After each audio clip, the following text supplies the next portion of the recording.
So you've just opened up That's Not a Hat, huh? Awesome!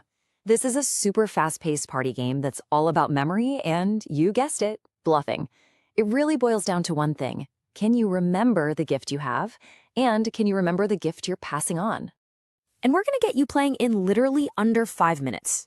My goal here is to teach you everything you need to know so you can get this game out of the box and onto the table, like, right now. Okay, so what's the main goal of the game? It's pretty simple, actually. You just need to avoid collecting penalty points.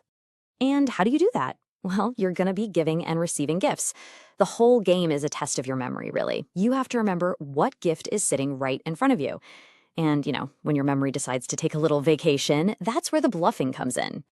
Yep, that's the bottom line. When the game's over, whoever has the fewest penalty points is the winner. So yeah, this is one of those games where a low score is a good thing. All right, let's get this thing set up. Don't worry, it's super fast. Okay, 3 simple steps. First, just give all the gift cards a good shuffle. Second, you're going to deal 1 card face up to every single player. This is their first gift, so make sure everyone gets a good look. And third, just take the rest of the cards and place them face up in the middle of the table. We call this the gift shop. And just like that, you're all set up. So, how do you actually play? Well, it all comes down to the art of giving gifts. First things first, who starts? The rules have a fun way to decide. It's whoever last received a gift in real life. But hey, if that's too much of a debate, just pick someone and go. So, if you're the starting player, here's what you do. You'll draw the top card from that gift shop pile, show it to everybody so they all see what it is, then place it face down in front of you. Now check the back of the card. There's an arrow on it. That tells you which way to pass the gift. As you pass it to the next person, you have to say what it is, out loud. Something like, "Here, I got you a soccer ball." Okay, and this next part, this is the real heart of the game. Anytime someone passes a gift to you, you've got a big decision on your hands. It all comes down to this one question. Do you actually believe them?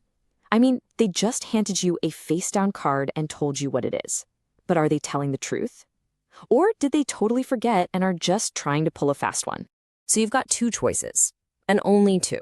You can accept it if you trust them, or you can refuse if you think they're full of it.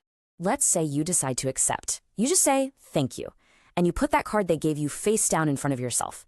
That's now your new gift. But here's the trick. You can't hold on to 2 gifts. So now you have to take your old gift, the one that was already there, and pass that to the next player, telling them what you think it is. But what if your gut is screaming, "No way"? What if you're pretty sure that card they're passing you is not what they're claiming it is? Well, that's when you refuse, and you get to say the best line in the game. The second you refuse, everything stops. It's time for the big reveal. The card gets flipped over so everyone can see, and we find out who messed up. And the rule is simple. Whoever was wrong has to take that card as a penalty point. So if the giver was bluffing, they get the penalty. But if they were telling the truth, then you were wrong to call them out and you get the penalty point. Each card you collect is 1 point you don't want. So what happens after someone gets a penalty? Well, the game kind of resets. The player who just got that penalty card gets to kick off the next round. They just draw a new card from the gift shop, and the gifting starts all over again. Okay, so you keep passing gifts, calling bluffs, and collecting penalties. But how does it all end? The magic number to remember is 3. The second, and I mean the instant, any one player gets their 3rd penalty point, the game is over. That's it. Done. As soon as the game ends, everybody just counts up the penalty cards they've collected. And remember, lowest score wins. It could be someone with 0 points, 1 or 2. Whoever has the fewest is crowned the winner. So you know the rules now, but how about a few pro tips to really master the art of the bluff? These come straight from the game's designer. Okay, tip number 1.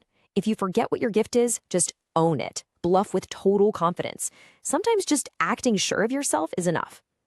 Tip 2 is a little sneaky. Pretend to be unsure when you actually know what your gift is. You might trick someone into refusing, and then bam, they get the penalty. And finally, the ultimate move, the double bluff. Act super shifty and suspicious when you're telling the complete truth. And honestly, that's it. That is literally everything you need to know to play That's Not a Hat. You are 100% ready to go.